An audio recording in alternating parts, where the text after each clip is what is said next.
کسی کے بھی کوئی شفاعت کام نہیں آئے گی سوائے اس کے کہ جس نے رحمان کے پاس اپنا ایک مقام حاصل کر لیا ہے.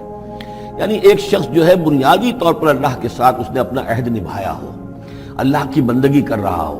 کوئی خطائیں ہو گئی ہیں، کوئی غلطیاں ہو گئی ہیں، جیسے کوئی پھسل جاتا ہے، کوئی کمزور بھی ہوتا ہے انسان، ایسے لوگوں کے لیے تو شفاعت مفید ہو سکتی ہے.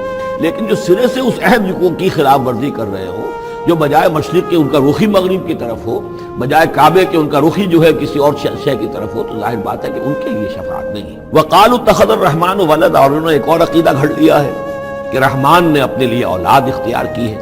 لَقَدْ جِئْتُمْ شَيْئًا إِدًّا، دیکھو تم نے یہ بہت بڑی بھاری بات کہی ہے، یہ بہت بڑی گستاخی ہے اللہ کی جناب میں.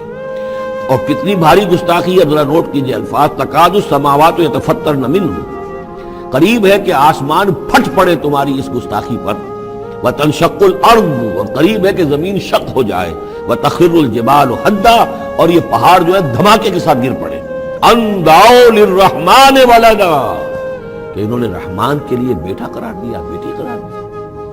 مشرکین عرب نے فرشتوں کو خدا کی بیٹیاں بنا دیا، عیسائیوں نے حضرت مسیح کو خدا کا بیٹا بنا دیا، اور یہودیوں نے عزیر کو خدا کا بیٹا بنا دیا. ان دعوا للرحمن ولدا وما ينبغي للرحمن ان يتخذ ولدا، رحمان کے تو یہ شایان شان ہی نہیں ہے کہ وہ کسی کو اولاد بنائے.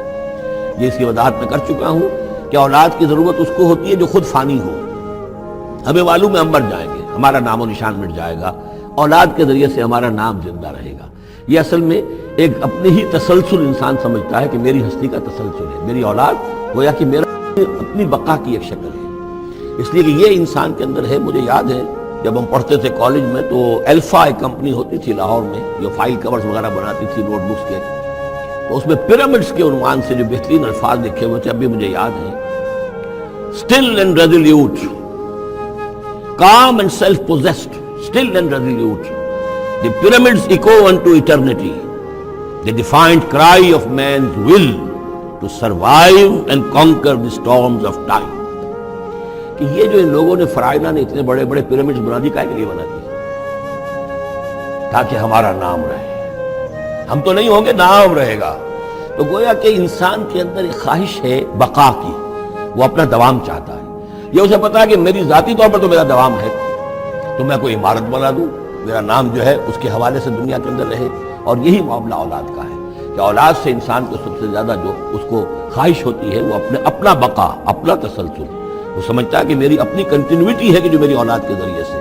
ظاہر بات ہے کہ اللہ ہمیشہ خود باقی رہنے والا ہے، تو اس کے شایان شان ہی نہیں ہے کہ وہ کسی کو اپنی اولاد بنائے. اسے کوئی ضرورت ہی نہیں ہے. تو تمہارے لیے ہے معاملہ کہ تم فانی ہو، لہذا تمہیں ضرورت ہے کہ کوئی تمہارا نام لیوا باقی رہے. وما ينبغي للرحمن ان يتخذ ولدا ان كل من في السماوات والارض الا آتي الرحمن عبدا، نہیں ہے کوئی بھی آسمانوں اور زمین میں کوئی بھی مگر یہ کہ وہ حاضر ہوگا رحمان کی عدالت میں بندے کی حیثیت سے. کسے باشد،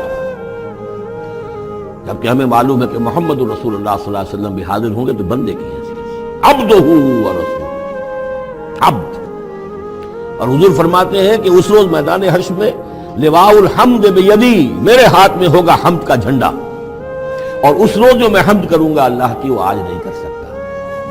اللہ تعالیٰ کی حمد بیان کریں گے محمد رسول اللہ عدالت خداوندی میں کھڑے ہو کر. تو معلوم یہ ہوگا کہ جو بھی آئے گا بندہ بن کر آئے گا. وہ عیسیٰ ہو یا عیسیٰ ابن مریم انت قلت للناس اتخذونی وامي الہین من دون اللہ، سوال کیا جائے گا کہ نہیں. تو فرمایا کہ ان کل من فی السماوات والارض، یقیناً کوئی نہیں ہے آسمانوں اور زمین میں، الا آتی الرحمن عبدا، مگر وہ رحمان کی خدمت میں آئے گا، حاضر ہوگا بندے کی حیثیت سے. لقد احصاہم، اس نے ان سب کی گنتی کی ہوئی ہے، ان کا پورا احاطہ کیا ہوا ہے، کوئی چھپ نہیں رہے گا، کہیں بچ کر نہیں رہ جائے گا. وعدہم عدا، اور ہم نے پوری گنتی رکھی ہوئی ہے.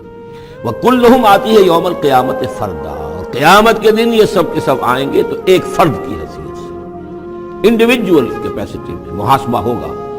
نہ ماں باپ ساتھ ہوں گے کوئی شفاعت کرنے کے لیے، کوئی گڑ گڑانے کے لیے، نہ اولاد ہوگی، نہ شوہر کے ساتھ جوری ہوگی، نہ جورو کے ساتھ شوہر ہوگا، کچھ نہیں. ہر ایک شخص نفسی نفسی، اپنی جان. وَكُلُّهُمْ آتی ہے یوم القیامت فردا. میری جو کتاب ہے سابقہ اور موجودہ مسلمان امتوں کا ماضی حال اور مستقبل، اس میں ایک چیپٹر ہے قرآن کا قانون عذاب، کہ عذاب جو قوموں کے اوپر آتا ہے وہ دنیا میں آتا ہے، آخرت کا عذاب جو ہے وہ افراد کے لیے ہے۔ محاسبہ اجتماعی جو ہوتا ہے وہ اللہ کا دنیا میں ہوتا ہے، لیکن آخرت کا حساب وہ جو ہے محاسبہ انفرادی ہے۔ ان الذین آمنوا وعملوا الصالحات سیجعل لهم الرحمن ودا، یقیناً جو لوگ ایمان لائے اور جنہوں نے نیک عمل کیا، ان قریب رحمان ان کے لیے محبت پیدا کر دے گا، یعنی لوگوں کے دلوں میں محبت ڈال دے گا۔ یہی ابو بکر ہوں گے جن کا نام کس تعظیم سے لوگ لیا کریں گے، کس محبت سے لیا کریں گے۔ یہی بلال ہوں گے جن کی جو تعظیم ہوگی، جن کی کتنی محبت کی جائے گی۔ ابھی ذرا وقت ہے، کٹھن ہے۔ سیجعل لهم الرحمن ودا، حدیث میں بھی آتا ہے کہ اللہ تعالیٰ جو ہے اپنے کسی بندے سے محبت کرتا ہے تو پہلے فرشتوں کو، جبرائیل سے کہا جاتا ہے کہ میں اپنے اس بندے سے محبت کرتا ہوں، اعلان کر دو۔ وہ فرشتوں میں اعلان کرتے ہیں، ان کے دل میں اس کی محبت ڈال دی جاتی ہے، پھر وہ عام دنیا میں اور لوگوں کے اندر اس کے دل اس کی ایک محبت ڈال دی جاتی ہے۔ فَإِنَّمَا يَسَّرْنَاهُ بِلِسَانِكَ، کی آیت بڑی اہم ہے۔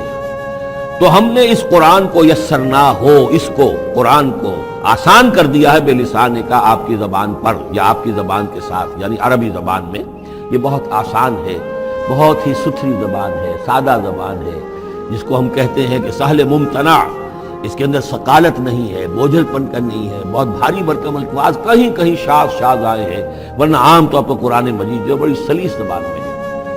انما یسرناہ لسانک، بلسانک لتبشر بہ المتقین، تاکہ آپ بشارت دیں اس کے ذریعے سے متقیوں کو، وتنذر بہ قوما لدا، اور اس کے ذریعے سے انذار فرمائے۔ یعنی آپ کی دعوت کا مرکز و محور اور آپ کا آلہ جو ہے، آلہ دعوت، آلہ انقلاب، وہ قرآن مجید ہے۔ انذار کیجئے قرآن کے ذریعے، تبشیر کیجئے قرآن کے ذریعے، تذکیر کیجئے قرآن کے ذریعے۔ فذکر بالقرآن من یخاف وعید، تذکیر ہو، واعظ ہو قرآن کے ذریعے۔ یا ایھا الناس قد جاءتکم موعظۃ من ربکم، اس سے بڑا واعظ اور کوئی نہیں۔ تزکیہ نفس و قرآن کے ذریعے سے، شفاء لما فی الصدور یہ ہے، سورہ یونس میں بھی آ چکا، سورہ بنی اسرائیل میں بھی آ چکا، وَنُنَزِّلُ مِنَ الْقُرْآنِ مَا هُوَ شِفَاءٌ وَرَحْمَةٌ لِّلْمُؤْمِنِينَ۔ تو قرآن مجید ہی در حقیقت دعوت اور تربیت کا اور تعلیم کا گویا کہ اس کا محور ہے، مرکز و محور۔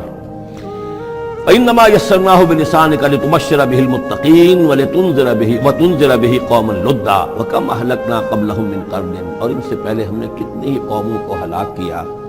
هل تحس منهم من احد، ان میں سے کسی کی کوئی آہٹ تمہیں نظر آتی ہے؟ کہیں کوئی باقی ہے نام و نشان؟ کہیں عاد کا کوئی نام و نشان باقی ہے؟ اور تسمع لهم ذکرا، یا کہیں ان کی کوئی بھنک تمہارے کان میں آتی ہے؟ قالوا ما نسیا منسیا، ختم۔